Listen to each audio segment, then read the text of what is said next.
Okay. Look, for the second time, we've had Energy Minister Bill Johnston come out and assure us that interruptions to our gas supply aren't going to have any impact on anyone.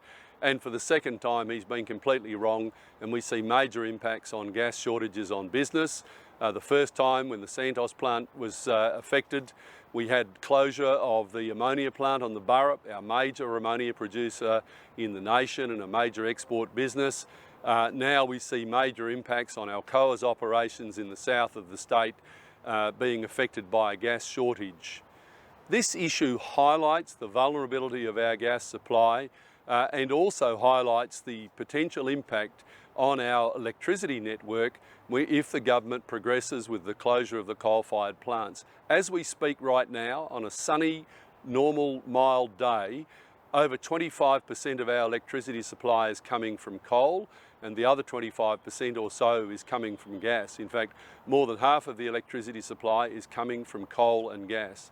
Minister Johnston needs to clearly outline how our electricity network is going to remain reliable during outages such as this if he closes down those coal-fired power stations. Minister Johnston also, as Minister for Mines and Minister for Energy, needs to make sure that future gas projects are fast-tracked. We have the Scarborough project, Browse.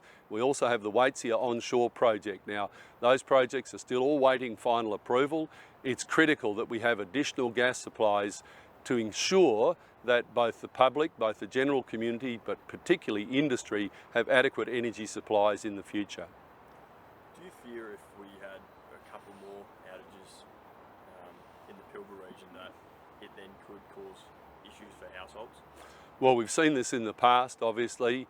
Some years ago, when we had a major gas outage and that impacted on households. Look, what's happened at the moment is industry's taking the hit.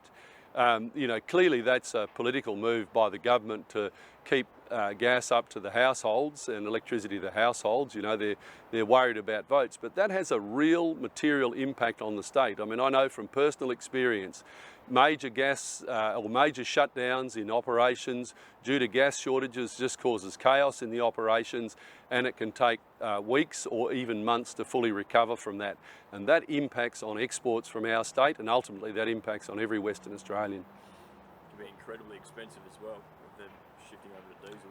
Yeah, look, phenomenally expensive, and as I say, when it causes equipment problems, that even adds to the expense, and that makes it hard for those operations. And as I say, Minister Johnston said that this wouldn't impact households and wouldn't impact businesses, and once again we see him completely wrong. Minister Johnston doesn't have his finger on the pulse. It's quite clear that he's covering too many portfolios. The Premier needs to appoint someone into the energy portfolio who knows what's going on and can do that job properly. The government spent months talking up, trying to convince industry to come to WA, talk about our cheap gas, our reliable energy network, all of those sorts of things. Just the past couple of days kind of undo what they've been trying to sell.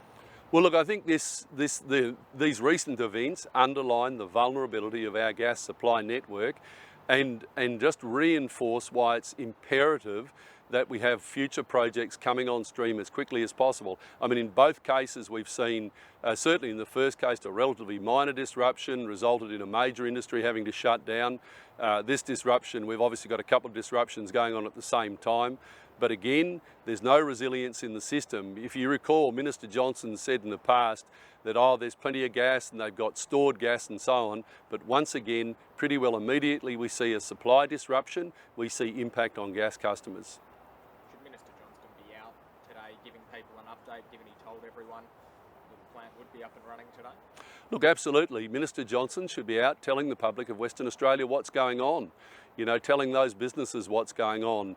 Whilst this might not have an immediate impact on households, it's having an immediate impact on those businesses in the southwest of this state, and the public has a right to know. The public has a right to know what's happening with our energy system and our energy supply, and when are we likely to see this return to normal. Are you glad that the Minister's delayed his holiday plans to stick around until this crisis is over?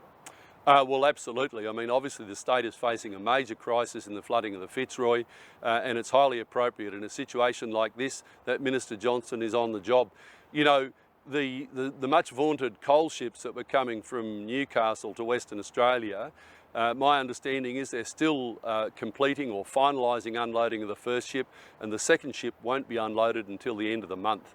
I mean, that just indicates the perilous situation we're in with energy supply, given, as I say, right now, coal is providing more than 25% of the electricity into the South West Interconnected System.